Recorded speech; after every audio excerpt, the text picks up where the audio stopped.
CJ Knows Show. What a show we're going to have today. My God, we have George Kailas, man. He's a stud. I mean, I don't say that lightly. I don't use that very often, but young guy that is a founder or works, has created Prospero.ai. But his resume is amazing, isn't it, Henry? Oh, yeah. Well, George is only 37, but he has spent... he's 39. Oh, he's 39. I think he's 39. That's 39 next I week, forgot so to I'm carry... We'll split the difference. Yeah, He's 38. I'm 38 currently. Sorry. Yeah, I guess my bio just might be a little like, dated. round it to the decade. Really, he's just in his 30s. Let's put it that way. I like George, that. I like that better than 38 or 39 or 37. I thought you might. George has spent over 12 years working with artificial intelligence and 24 years in investing. And even, well, that really is 26 then, because you're 39. So you started when you were 13, right? With your first investment account in E-Trade at 13. But by 16, he was working with the value investing professor Bruce Greenwald, where he met his future first boss on the buy side. Now, he went on the next summer and taught himself accounting. Yeah, because what else do you do when you're 14 in the summer? Yeah, right. Anyway, he went on to secure the job that he was looking for, making him a hedge fund value investing analyst at 17. Our guests really make me feel inadequate, more than I already did. But anyway, it's at a summer at Corus Capital, learning macro strategies, and at Bear Stearns and mortgage finance. He continued to be in value investing. At 23, during the housing market collapse, he started in his sales and marketing role for Carrington Capital Management. Anyway, went on, and he was already doing working in management associate program where he was building algorithms for loan closing optimization, real estate pricing. So he was doing this programmable trading before AI was even cool. Yeah, it wasn't even called AI. It wasn't something else. Some kind of algorithm. So I don't know. Now he's here with us. Yeah. And we'll be rich in a moment, I think. Yeah, you will be. In knowledge, anyway. Henry's excited to meet you because he loves that world. And I'm trying to understand it, but I know when I dip into it, I'm trying to figure out stuff and I can't get it right. Now, I know you're the guy at Prospero.ai, right? You have obviously an incredible history. Sounds like you have family that's in the trading business, that's been involved in hedge funds and God knows what. I mean, what is that? Why you're in this? I mean, what got you? What's the core of George? Why this? And is it to help the common man, or what are you doing? I mean, absolutely. It's to help the common man. We were talking a little bit about politics before and joking around how I think pretty early on I saw that was not going to be a good way to help. And the best thing I can put my finger on, I started really early, and I just kind of remember walking around New York as a kid, and the idea of homeless people not making a lot of sense to me and really bothering me, and that's kind of like the earliest inkling I could have to say, I want to make the world a more fair place. And I think the funny part of that is I was always telling my parents when things were unfair, and they would tell me life is unfair. So I guess I wanted to fix that for other people.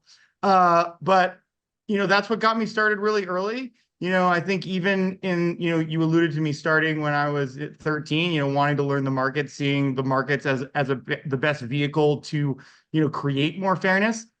And I had to learn a lot of tough lessons, including being on the wrong side of the tech bubble there. And, that both kind of gave me the understanding I needed to know what needed to be done, but also, the drive to do it, because I had kind of seen how hard it could be for the investor very early on. George, it sounds corny and crazy, but, we talked to a guest recently about, immigration and this, that, and the other, and giving yourself to a cause that makes sense. I would never have thought that some guy that works in investing, hedge funds, or understands that has anything of value to give to the mankind in general. But if you really think about it, you can give the most important thing that they don't teach us at school: how to invest, how to make money, how to take care of your own self. If you think about it, what you're trying to do is something really impressive. If you're giving to the masses a tool to use to, to really improve the average guy. Is that what you're doing here, basically? Absolutely. And it's even more, direct in terms of, what I've learned and what I've had problems with. Basically, even when I started my career, as you mentioned, at a hedge fund pretty early on, a lot of it was formed, and a lot of why I even went into AI 13 years ago was that even the lessons I taught as like a smaller buy-side analyst at a smaller fund, I felt really disadvantaged against the larger guys. And I also felt like some of the things I had learned in value investing, there were all kinds of holes in it, and people, behind the scenes moving things around that value investing didn't see. And so a lot of what, not only my career in data science, I did AI as a service for 8 years before starting Prospero. So not only kind of the data science, the algorithmic background, but the practical tools that were built were to solve problems that I saw, as a retail investor myself. To me, it's truly amazing. There's the potential. We need to be teaching people how to invest, how to protect themselves for the future, how to think outside the box. I'm always, I'm an attorney. I've done a lot of criminal work, but I also did a lot of personal injury. And somebody makes a lot of money, and should they do an annuity? Are they going to tax-free this, that? Yeah, people are clueless. I mean, generally, even lawyers like myself are clueless. So I have people like Henry around. I said, Henry, here's some money. Go out and make me some more. Let's try to invest. We're not taught that. I mean, you can go to college and get a degree in whatever, and unless it's specifically, I guess, in this genre, you have no idea. I mean, we're not taught to invest. We're not taught to think outside or draw outside the lines, if you will. And what you're doing makes amazing sense. So tell me a little bit about Prospero.ai. And I'm the average guy, or maybe I'm not so average, but I want to invest. What is this about? What are you trying to do here? Tell me about it. Yeah, we wanted to build something that could work for the average guy, for the advanced user, for the beginner. Really wanted to make something that could help anyone and be both powerful and simple. Okay. And I think to give a little story about both how it works, and then also generalized about people and AI tools, because there's a lot of different tools out there now. And I think the important thing when you're evaluating anything is understanding how it works and making sure it passes a common sense test. So I see a lot of in the reverse, and I just kind of chuckle to myself, doing this as long as I have. People promising these new startups, promising that they could beat the market, beat other hedge funds. And, it's just kind of funny to think about the idea that, a lot of these companies that haven't raised $100 million total could, beat a company like Bridgewater that could lose $100 million in a day and not bat an eye. That could be just another Tuesday for them. So, right. That's the bad. The good, and what we do is we actually, a lot of the core of our, best metrics like net option sentiment, upside, downside, what those are really doing is focusing on where institutions are betting in the options markets, their most important bets in real time, and creating easy ways and consume that information that can, be in a simple number like net option sentiment, where you can say, hey, I might not know anything about options, but I could see net where institutions are betting. And, if that number is greater than 50, the closer to 100, the better, closer to 0, the worse. So, there's really simple things like that we've tried to create along with the power. There's also, I mentioned two of our other most powerful metrics, upside and downside. Those include not only the options, kind of demand functions that I talked about, but also things like analyst ratings, price targets, price momentum factors. So, there's a very easy thing that I can say to a lot of users if they ask me if they should invest in something. A lot of the times I could say, well, is the upside greater than the downside? And a lot of the times I'll already look. And then it's very easy to be able to say, well, you want the upside to be greater than the downside. And an easy way to say that is overall things like analysts, institutions, overall momentum in the market. If that upside isn't higher and all those people agree versus the downside, it's not something you want. So there's a lot of power behind that. And one other just quick story I think that really helps is Meta is a company that, before I wasn't the biggest fan of Mark Zuckerberg. Now I'm a much bigger fan because Meta has made Prospero look very smart. But when I first saw Meta hit 100, the perfect score or the highest score of 2,000 stocks in our rating. And people asked me about it. I said, oh, like, Prospero doesn't know that Mark Zuckerberg doesn't know what he's doing. And this was 2/16/23 when Meta was trading at $170. Luckily, I didn't make this mistake for too long. And by the time April, it was still sitting at 100. And I started to put it in our portfolios. And, over a year and a half later, it's still at 100. And the stock has now, almost tripled since it was where it was. And, some people ask me on the way, like, is my investment in Meta still good? And I would say, well, if it's at 100 at upside breakout, absolutely. That means live option bets still like it long-term. It means analysts have had to keep raising their price targets as it's gone up, because otherwise the price target would have caught up and it would go lower in the ranking. And then price momentum has stayed good. So all of those things have to go through. So the nice thing about that is, there's technical indicators and things like that that can make it harder to understand, if a stock has maxed out. But we've even made that part easy, where it says, if you're looking at a number and it's good, you don't have to worry about it like other numbers. It's still good. We stand by it. It updates every 3 minutes. I'm real excited by the conversation, but I don't know if it's not a lot of inside baseball to the average person that's going to come across this podcast. So let me try and be the initial kind of user question. So maybe I'm somebody that's, got an online account. Maybe I did well with some things, maybe I didn't. But the first thing you do is you're going online and you're going to download the Prospero app to your phone, or is there a desktop version too? There's not a desktop version, but there's two options. And actually, we actually have more subscribers to our newsletter than the app, but both are great tools. And the newsletter is going to walk people through, hold their hands a little more. And the app is more, a little more like it's updating more frequently. It's a little easier to use on a regular basis than the newsletter that comes more infrequently. But for, I would say, beginners, the newsletter is the best thing because there's more hand-holding. Okay. And so I'm going to go to the newsletter and I'm going to find some suggestions. Yes. In every newsletter, you'll see a link to follow our live portfolio, and that's free. That's the portfolio that's beaten the market by about 50% the last 2 years and 100% this year on an annualized basis. Yeah. Now, how do I deal with the latencies from when you write it to when I actually see it? Or do I really need the mobile app to get the real-time info? So the mobile app is for when you want to make instant decisions on your portfolio, seeing the metrics come in, every 3 minutes, as I mentioned. The newsletter, it's a good question. It is a free newsletter at the base, but basically people have to pay for an upgraded version to get the moves in real time. I send them out on as chats on the Substack app.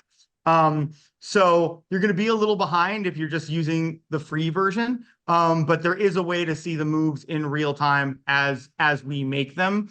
And yeah, that's basically for the beginners. That's really the best thing because they can either just see it once a week, see what I'm doing, see why I did things and kind of learn at their own pace.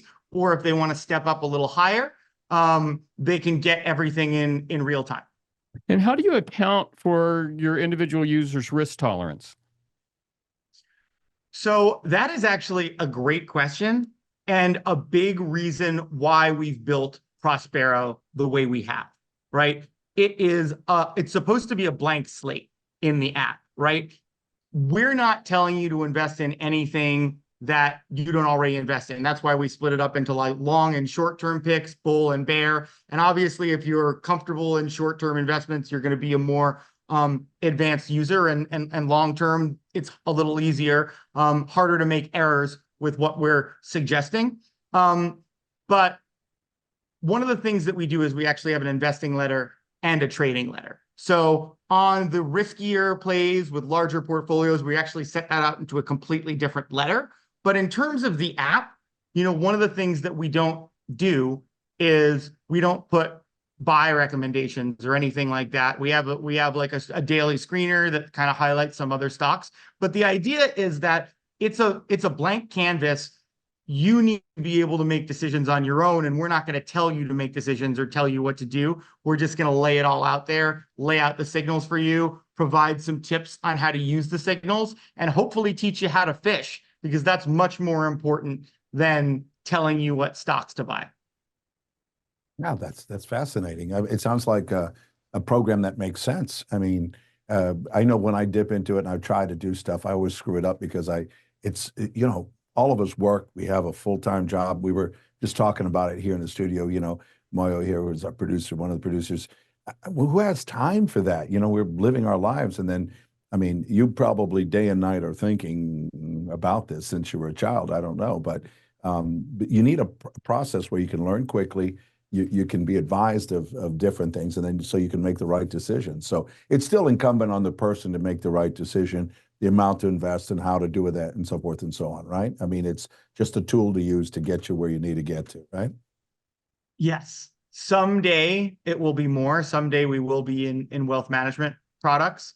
But for us, we thought it very important to earn trust first. Okay. You know, there's a lot of things that just say, hey, we'll ask for your money. And we didn't want to be just another one of those places. We wanted to be a product that people could get to know, they could see how it works and trust it before we started to, you know, automate that further. And a big part of that was your point. You know, we think the best thing you can do for someone to earn their trust, to someday have them be someone that recommends your products, is to teach them to be better. Because at the end of the day, if you're just going to look at some statement of gains or losses, that's all you're going to be, right? If you've made someone a better investor, even if they might not have had the performance they might have wanted, or in one of their automated strategies, they're going to feel better. They're going to feel like that they've improved. And that's the kind of impact that we want to leave. George, you have it. You know, I always like to say that you can either hit the curveball or you can't. You know, you're going to be in a Yankee or you're not. You can hit that curveball. In this realm, you seem to be able to hit the curveball. How much of this, I'm curious, is you, George, you know, Kailas, is how much is it you and how much is it, I know you're a big team. You have to be. You have people working with you, a lot of smart guys and women, I imagine. Is this your vision or is this something you've stumbled on? How did you get to this spot? So a few things. The first is that I would say this has been my vision. You know, as I said, I've talked about being very young, you know, broadly, how I wanted to make an impact. But I will say that, you know, I have some great co-founders, and I feel like not only the way, you know, we were basically putting in sweat equity, and my other two co-founders started working 2 jobs. So they kept their full-time jobs, and a lot of them basically like they worked 2 full-time jobs to get this off the ground. And I definitely think that it was our vision. It's our vision now. It definitely became that because, you know, they joined this purpose, right? And a lot of people have joined this purpose. And one of the things I'm so proud of with Prospero is, you know, we did some bootstrapping. Me and my co-founders all put in money, didn't take it out. But we've had over 50 people work for equity only. And that's a way that we've gotten really far, have such a high quality product without having to raise tons of money. And I think that's a testament to, you know, the purpose becoming a shared purpose. Because if it was all about me, I don't think we would have been able to get this group together in this way. And, you know, there's a lot of my knowledge that has gone into it, no doubt, but it's become much bigger than me. And that's my favorite thing to see, by the way. It shows success. It shows like you're going in the right direction. George, programmatic trading, and they didn't call it artificial intelligence 20 years ago, but there's been algorithmic trading. What makes yours different? Is it just the ease of use, or is there something about the data set that you're using? What gives you the edge? So there's a nice story in this in terms of how I was actually able to bring this to people. When I first started in value investing over 20 years ago, it was an impenetrable fortress. The most important data was pretty insular on Wall Street and kind of passed around in tips. It's really Wall Street's addiction to alternative data generated by people. They're using real-time credit card swipes, camera data, satellite images, web traffic data. All of that is getting fed into these AIs and powering the systems. And the nice thing about it is a lot of how we've built this base algorithm set that tracks and visualizes where they're betting is because it's a lot easier to detect those robotic signatures than it was to figure out what a bunch of people were doing that didn't want you to know what they were doing. And they wanted to keep that information very private. And the fact that they, use data derived by people is part of our, longer term strategy. One of the many reasons why we're offering a free product is we want to create a symbiotic relationship with retail investors where we could someday ask them questions like, what's your temperature? And model like a pandemic in real time and essentially do what the US senators did when they were looking at hospital data, reassuring the public, shorting the market for private arbitrage. We want to do that kind of thing, except make it a public utility, which incentivizes more data sharing. So I gave you a little bit of our roadmap, but to concisely answer your first question, basically, we are not algorithmic trading. We are actually leveraging the information, the combined information from Wall Street algorithms and visualizing it very quickly. So in effect, what's happening and why we could be right so often is often when Wall Street is making their options bets, it takes some time before they're done making their options bets, layering into their positions, before they say start buying the stock, because they're going to buy the stock to make it go up, to make their options worth more. So we're kind of getting in on that sweet spot where we could see in close to real time where those options bets are going in and just visualizing them or, showing reports that I see that we're going to increasingly give to other investors. We're going to have a big trade alerts launch, what we're calling within the next couple months, where we're going to be filtering more of that kind of information about what I'm seeing, why I'm making decisions. But, that in essence is what we're doing. We are not trying to compete with them, because if we were trying to compete with them, it would be a lot harder to, basically get the money, get the algorithms, get all of that to just basically play the same game that they are. We're playing a different game. We're playing a game where we're looking what they're all doing and just showing people what that is so they can stay with them instead of falling behind. Do you have any metrics as far as how people that have followed your signals or your information or in general do compared to the indices or the S&P or the NASDAQ? We have tons of testimonials that kind of show that on kind of an abstract level. But the fact of the matter is, it's built to help people. So it would be very hard to say, what trade was purely them, what trade was purely Prospero. But there's tons of examples of people saying Prospero helped me a lot. Actually, the person that writes my letters primarily is someone that says that I paid for his daughter's wedding. And when, our relationship has developed in a great way, from him originally insulting me and telling me I've made him a lot of money, but I'm a terrible writer. So it's great that he writes now, because I'm not the best writer. I was just trying to get the information out there. But yeah, the most important thing is our portfolios, right?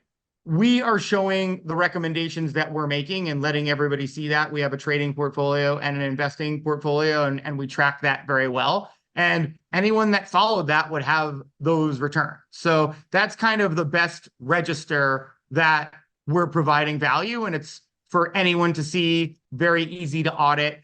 But no, there's tons of Prospero users that are very thankful for the recommendations they've got. George, amazing. You are one of a kind. My God, like I said, you can hit the curveball. I'm going to go home and study, Henry. I don't know. Well, they have a learning center at Prospero.ai. I'm on it right now. I'm going on. You got a couple clients anywhere, customers, but I was thinking too, man, I would love some of my kids that are pretty brilliant. I mean, really brilliant kids to figure out how to get involved in this, because, I want my kid to be George. If my son were you, I'd be the happiest guy in the world. I mean, but if you really think about it, we don't do enough to empower the average guy and then the average young person to follow this and get into it. I can't wait to see your next version, Prospero.ai for middle schoolers or something. I don't know. It's actually brilliant, man, brilliant information. And I do appreciate you being on the show, and we will do what we can to promote you and your business. You're a great man, George. And thanks for changing the world. Much appreciated. It was great to be on. Thank you, sir.